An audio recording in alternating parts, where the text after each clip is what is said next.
Hallo zusammen, heute möchten wir gemeinsam an der Pfaff 30 die Greiferbahn, tada, auseinanderbauen und reinigen und wieder zusammensetzen. Yay! Wenn ihr neu auf diesem Kanal seid, geht es um Patchwork-Quilten und um kleine Nähprojekte. Ich freue mich, dass ihr dabei seid. Mein Name ist Elke und wir legen los.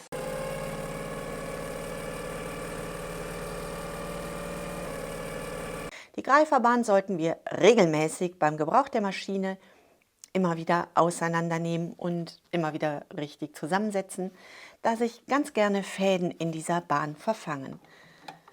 Bevor wir nun an unserer Greiferbahn herumschrauben, möchten wir einmal unser Füßchen heben und wir möchten unsere Nadel nach oben stellen. Jetzt können wir schrauben. Wir entfernen die Flügelmutter, wir entfernen die Sicherungsschraube. Dieser Bügel, der hier gerade zur Seite fällt, der hält uns unsere ganze Mechanik fest. Den nehmen wir jetzt einmal ab. Jetzt können wir schon einen Teil der Mechanik entfernen. Wir können so unsere Spulkapsel herausnehmen und unser erstes Teilstück vom Gehäuse, dieses Schwungrad, können wir ebenfalls herausnehmen. Wir lösen beide Schrauben. Wir lösen die zweite Schraube und wir entfernen unser Gehäuse. In der Betriebsanleitung steht, dass man das Ganze mit Petroleum reinigen sollte. Das werde ich auch später machen, aber bei dieser gründlichen ersten Reinigung nach dieser sehr langen Standzeit werde ich das Ganze mit Reinigungsbenzin reinigen. Meine einzelnen Teile lege ich schon mal ein. Die Bahn sieht noch gut aus. Wow. Egal, wir legen alles einmal ein.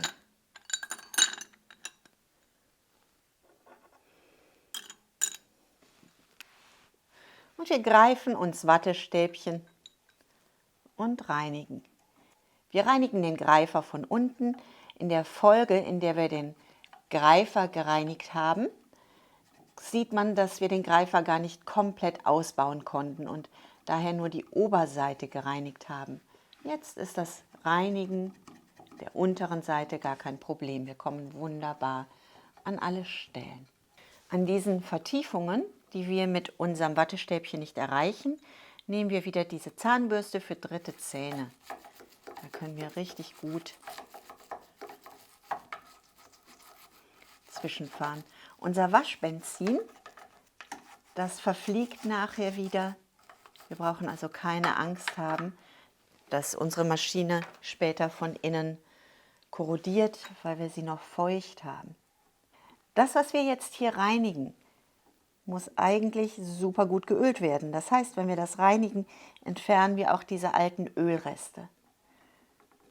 Habt also schon mal eine Ölflasche bereitstehen, denn die haben wir gleich wirklich nötig. Wir reinigen jetzt auch die ganze Maschine von unten. Das heißt, das übrige Gestänge, das werden wir auf keinen Fall auseinanderbauen. Da gehen wir einfach nur mit unserem Wattestäbchen lang und nehmen allen Dreck weg. Wie wir den unteren Teil der Maschine ölen, wie wir ihn dann wieder auf Vordermann bringen. Darum geht es in dem Video, das wir noch drehen werden, zum Thema Ölen der Maschine. Es wird aber schon richtig gut. Alle Einzelteile, die wir hier in unserem Glas haben, die schrubben wir einfach mal so ein bisschen ab, ganz vorsichtig. An diesen Teilen möchten wir auf keinen Fall schleifen. Wir nehmen nur unseren Dreck ab. Und wenn wir jetzt hingehen und daran schleifen, dann versauen wir unser. Hier ist noch eine Schraube. Da haben wir noch mal richtig viel Dreck drunter. So.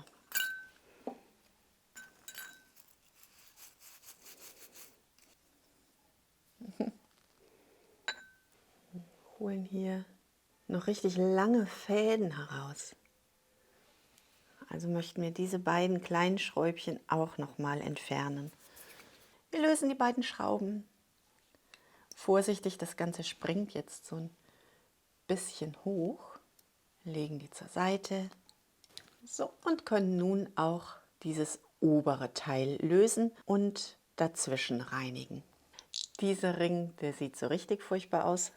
Wir können das auch mit der Zahnbürste machen, dann kann man das aber nicht so eindrucksvoll zeigen, wie viel Dreck da dran ist.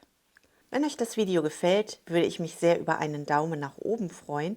Damit sagt ihr YouTube, hey, das Video ist gut, zeigt das ruhig öfter und das wäre wirklich super lieb von euch.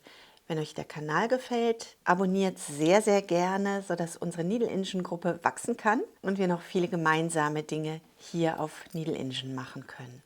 Die kleinen Teile, die nehmen wir einfach zur Seite. Ja, wenn ich mir jetzt dieses Waschbenzinschälchen anschaue, dann hat sich das Ganze, glaube ich, gelohnt. So schaut's aus. Dass wir als ein Stück ausgebaut hatten. Und das möchten wir nun als erstes wieder zusammensetzen. Bevor wir aber irgendeine Schraube wieder ansetzen, alles wird geölt.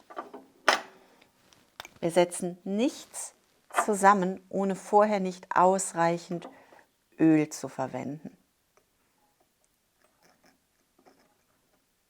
Das wurde mit diesen kleinen Schrauben befestigt. Das erste Element ist angeschraubt. Achtet darauf, dass sich das wieder richtig schön legt, dass ihr nicht hier diese Zwischenräume habt. So schaut das Ganze nun aus. Auf unseren geschlossenen Ring möchten wir nun den offenen Ring auflegen. Aber bevor wir irgendetwas machen, bevor wir irgendetwas zusammensetzen, wir ölen jedes Teil.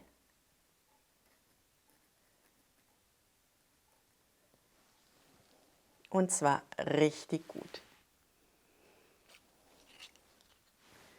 Unseren geölten Ring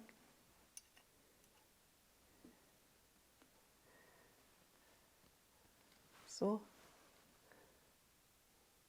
setzen wir auf unsere Stifte.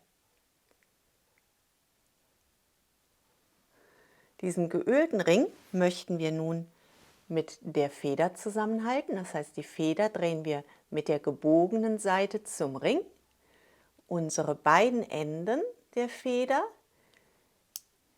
liegen an, hoppala, so, an den Punkten an. Und unser Ring greift auf der schmalen Kante.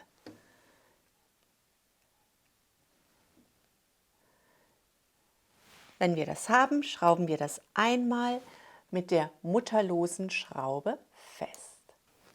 Das ist eine Feder, wir ziehen das Ganze ein bisschen an. Dieses Teilstück möchte ich nun schon einmal einsetzen. Das heißt, ich drehe das Ganze um und setze das so schon in die Maschine ein. Diese Schraube steht nach oben und die angezogene Feder zeigt nach hinten. Und so setzen wir das Ganze einmal ein. Wir nehmen die schwarzen Schrauben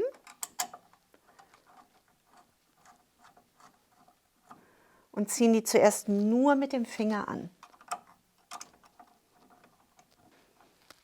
Und wenn wir das haben, drehen wir einmal unser Schwungrad. Drehen wir das einmal an und hoffen, da blockiert nichts, hier blockiert noch alles. Jetzt blockiert nichts. So halte ich das fest und ziehe einmal meine Schrauben fest.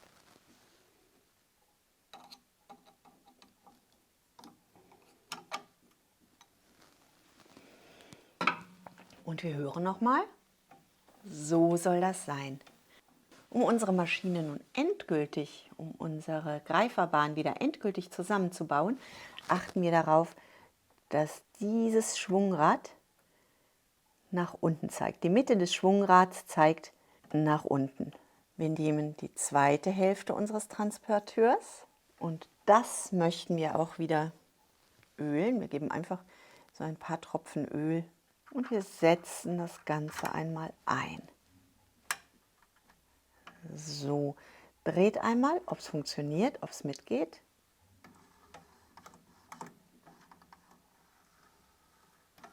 Das tut es.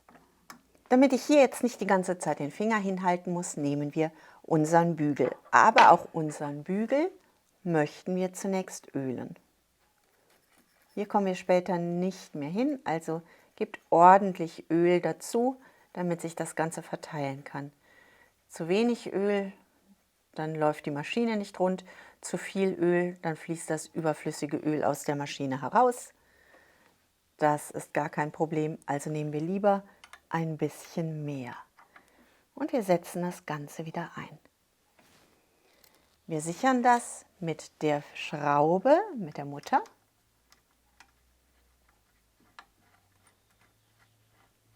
Auf der einen Seite und mit der Flügelschraube auf der anderen Seite.